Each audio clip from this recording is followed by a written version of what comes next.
হরি ওম।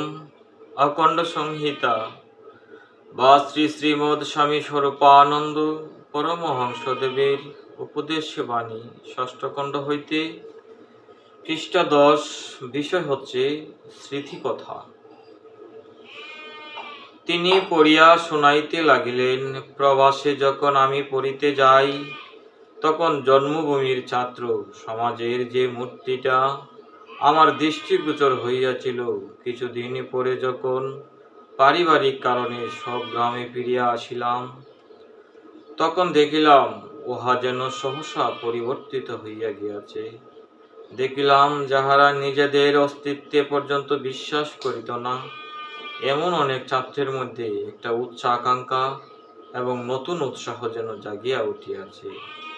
ইহাদের কেহ কেহ ব্যায়াম চর্চা দ্বারা শরীর গঠনে মনোযোগী হইয়াছে, কেহ কেহ সদ্গ্রন্থের পঠন ও পাঠনে উদ্যোগী হইয়াছে, কেহ কেহ সংযম, সদাচার ও পবিত্রতার ভাব অপরাপরের মধ্যে প্রচার করিবার জন্য চেষ্টা করিতেছে এবং অধিকাংশই নিয়মিতভাবে ভগবদ উপাসনা করিতেছে।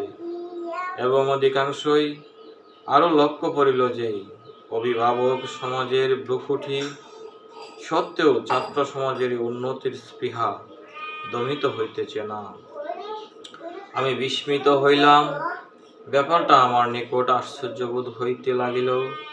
বর্তমান যুগের স্কুলের ছাত্র, যাহারা না পায় শিক্ষকদের মুখ হইতে জীবন গঠন উপযোগী সৎকথা শুনিতে, না পায় তাহাদের জীবনের কোনো দৃষ্টান্ত হইতে মূল্যবান ইন্দ্রিয় সংগ্রহ করিতে, ইঙ্গিত সংগ্রহ করিতে, তাহারা যে হঠাৎ নতুন প্রণালীর জীবন যাপন করিতে ব্যগ্রতা প্রকাশ করিতেছে, ইহা আমার নিকটে একটা কৌতূহকর রহস্য বলিয়া মনে হইতে লাগিল। দুই এক বন্ধুকে জিজ্ঞাসা করিলাম ব্যাপারখানা কি, কিন্তু তাহারা প্রথম যেন একটু চাপিয়া যাইতে লাগিলেন, কিন্তু ক্রমে জানিতে পারিলাম বিদ্যাকূট হইতে মাইল 2 দূরে ভাগাউড়া গ্রামে কিছুদিন যাবৎ একজন সাধু আসিয়াছেন। তাহারই উপদেশ নাকি ছাত্র সমাজে এই যুগান্তর আনয়ন করিয়াছে। সাধুদের সম্বন্ধে আজিকালিকার লোকেদের ধারণা খুব ভালো নহে। আমি গঞ্জিকাসক্ত অদৃষ্টবাদী পরানুগ্রহজীবী সাধু নামধারী বহু অপ্রীতিকর কথা অনেকেই মুখে শুনিয়াছি। সুতরাং সাধু আসিয়াছেন শুনিয়াই বড় একটা হৃষ্ট হইলাম না। কিন্তু যখন দেখিতে পাইলাম যে স্কুল ছুটির পরে প্রায় প্রত্যহই বিদ্যাকূট হইতে বহু যুবক তাহাকে দেখিতে যায়, এবং একবার যে যায় দ্বিতীয়বার যাইবার প্রলোভন সে কিছুতেই দমন করতে পারে না। একবার যে সাধুর মুখের একটি কথা শুনিয়া আসে, সেই প্রশংসায় পঞ্চমুখ হয়, তখন মনটাকে যেন আর বাঁধিয়া রাখিতে পারিলাম না। সাধুজি নাকি একজন মস্ত বড় গায়ক, ছেলেদের নাকি তিনি বড়ই ভালোবাসেন, তিনি নাকি বড়ই মধুরভাষী। ফলে আমার সাধু দর্শনের জন্য এক প্রচন্ড আগ্রহ জাগিল।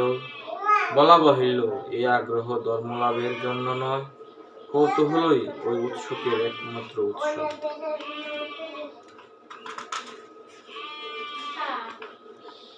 সুতরাং একদিন ভাগাউড়া রওনা হইলাম। বন্ধুদের মুখে শুনিয়াছিলাম সাধুজি অতিশয় পরিশ্রমী, 1 মিনিট সময়ও বৃথা ক্ষেপণ করেন না। তাহার সহিত সাক্ষাৎ করিতে যাইয়া বাস্তবিক দেখিলাম তাই। সম্মুখে একটি ছোট ডেস্ক, তিনি বাসীকৃত পত্র লেখায় ব্যস্ত। পরে জানিলাম নানা স্থান হইতে ব্রহ্মচর্য, সদাচার ও জীবন গঠন সম্বন্ধে উপদেশ পাইবার জন্য সর্বদা তাহার সমীপে যে সকল পত্র আসিয়া থাকে, ইহা তাহারই উত্তর। সাধুজির চেহারা উজ্জ্বল, পরিধানে গৈরিক, মাথায় লম্বা চুল আমার চোখে বড় সুন্দর লাগিল। সঙ্গীদের মধ্যে একজন ইতিপূর্বে সাধুজির নিকটে আরো যাতায়াত করিয়াছেন। তিনি তাহাকে প্রণাম করিলে আমরা সকলেই দৃষ্টান্তের অনুসরণ করিলাম। সাধুজির পাদস্পর্শ মাত্র আমার মনে শ্রদ্ধার ভাব জাগ্রত হইল। ক্রমে কুশল প্রশ্নাদি করিয়া তিনি একে একে আমাদের নাম জিজ্ঞাসা করিতে লাগিলেন।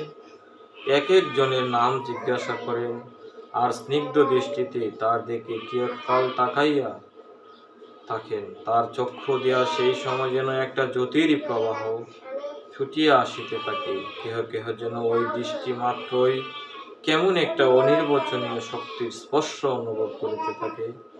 এক একজনের নাম জিজ্ঞাসা করেন, আর একটুখানি তাকাইয়াই তার নামের একটা ব্যাখ্যা শোনান। একজন বলিলেন তার নাম নগেশ। তিনি বলিলেন, না গচ্ছত ইতি নগঃ, যে চলে না, বিঘ্ন বিপত্তি দুঃখ দৈন্য কিছুতেই যিনি বিচলিত হন না, তাকেই বলি নগ বা পর্বত। নগদের মধ্যে, দৃঢ় ব্যক্তিদের মধ্যে যিনি শ্রেষ্ঠ, তিনিই নগেশ। ইন্দ্রিয় সংযম করলে মানুষ নগেশ হতে পারে। একজন বলিল তার নাম দেবেন্দ্র। সাধুজি বলিলেন, দিব্যন্তে বই দেবাহ, জ্ঞানের আলোকে যারা দীপ্তিমান হন তাদের বলি দেবতা, তাদেরও যে রাজা তাকে বলি দেবেন্দ্র। কিন্তু ইন্দ্রিয় সংযমেরই যথার্থ জ্ঞান লাভ হয়, অসংযমের হয় না। কাটি যদি দেবেন্দ্র হতে হয়, সংযমকে লাভ করতে হবে। একজন বলিল তার নাম হরিপ্রসাদ। সাধুজি বলিলেন, যিনি পাপ হরণ করেন তিনিই হরি। সেই হরির যে প্রসন্নতা সম্পাদন করতে পারে তার নাম হরিপ্রসাদ। কিন্তু তিনি প্রসন্ন হন পবিত্রতায়, সংযমে এবং ব্রহ্মচর্যে। আমি বললাম আমার নাম ভূপেশ। সাধুজি বলিলেন, ভূপ যোগ ঈশ অর্থাৎ ভূপেশ, অর্থাৎ রাজার রাজা। বাস্তবিক প্রকৃতই মানুষই ভূপেশ, যদি সে ইন্দ্রিয় জয়ী হয়।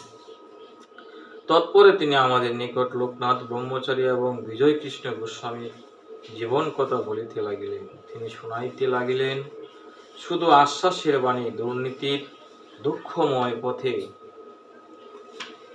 পদার্পণ করিয়া যে মরণ উন্মুখ হইয়াছে, সেও যে বাঁচিবে, সেও যে মানুষ হইবে, তিনি বাজাইতে লাগিলেন শুধু সেই আশার বিনা। তিনি বলিলেন, লেগে যাও প্রচন্ড উৎসাহ নিয়ে, দেখো জীবন গঠিত হবেই হবে। অদৃষ্টে নির্ভর করো না, অতীত কথা ভেবে হতাশ হইও না। নিজের বাহুবলকে বিশ্বাস করো, ভবিষ্যৎকে বিশ্বাস করো। অদৃষ্টের বিধানকে পুরস্কার দিয়ে বদলে নাও, মৃত্যুকে অমৃতে রূপান্তরিত করো। কথাগুলি আমার কাছে অমৃতের মতোই লাগিতে লাগিল। অবশেষে আমাদের মধ্যে একজন প্রশ্ন করিলেন, আপনি কোন সম্প্রদায়ভুক্ত? সাধুজি উত্তর করিলেন, জগতের সকল সম্প্রদায় আমার। আমি জগতের সকল সম্প্রদায়ের কোনো নির্দিষ্ট সম্প্রদায়ের নই। শাক্ত শৈব বৈষ্ণব সবই আমার, আমিও সবার। হিন্দু মুসলিম খ্রিস্টান সবই আমার, আমি সবার। ইহার পর তিনি আরো অনেক কথা বলিলেন। বুঝিলাম সাধুজি সম্প্রদায় নামক কোনো গণ্ডির ভিতরে আবদ্ধ নহেন। বিশ্ব মানব তাহার সেবার সামগ্রী। সকলেরই জন্য তিনি নিজের কল্যাণ বুদ্ধি প্রসারিত করিয়া রাখিয়াছেন। তাহার জীবন সাধনায় সম্প্রদায় বুদ্ধির স্থান অতি নিচে। আমি কিন্তু মুগ্ধ হইলাম। মনে হইল এই মানুষটির প্রত্যেকটি কথা যেন আগুনের মতো উগ্র, বজ্রের মতো ঘোর নিনাদী। আমি আমার জীবনের সুপ্ত উচ্চাকাঙ্ক্ষাগুলিকে যেন নিমেষের মধ্যে মাথা তুলিয়া দাঁড়াইতে দেখিলাম। ইহার পরে আরো একদিন সাধু দর্শনে গেলাম। তিনি বলিলেন, তোর চেহারার ভিতরে ভাব আছে, তুই কবি হবি। তখন আমি অষ্টম শ্রেণীর ছাত্র, কোনো রকমে অক্ষর গণিয়া 2-4 পংক্তি কবিতা রচনা করিতে পারিতেছি। সঙ্গীরা একজন বলিলেন, ভূপেশ কবিতা লিখিতে পারে। সাধুজি বলিলেন, বটে, ভালো কথা, কিন্তু কথার কবি চাই না, কাজের কবি চাই। সমগ্র জীবন ভরে এমন সব কাজ করে যেতে হবে যেন সবগুলি মিলে একটা অপূর্ব মহাকাব্যের রূপ পায়, এবং সেই কাব্য যেন জাতি, দল বা সম্প্রদায় বিশেষেরই আদরের না হয়, পরন্তু সকল জাতি, সকল দেশ ও সকল সম্প্রদায়ের প্রাণের জিনিস হয়। 1331 16 আষাঢ় সাধুজি আমাকে সাধন দিলেন, বলিলেন, পন্থাহীন হয়ে পড়ে থাকা বড় বিপদ, কল্যাণের নিরাপদে পথটি নিয়ে এগিয়ে যায়, উৎকৃষ্টতর পথ না পাওয়া পর্যন্ত এটা ছাড়বে না।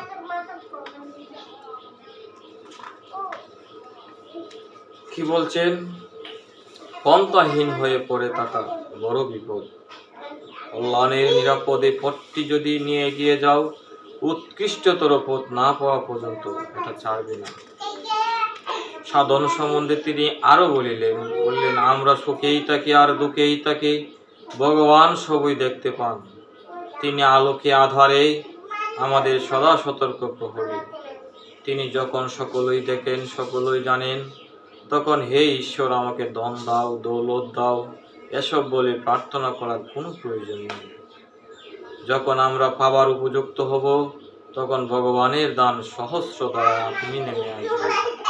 কাজেই উপাসনা করতে যথাসাধ্য কামনা রহিত হয়ে করো।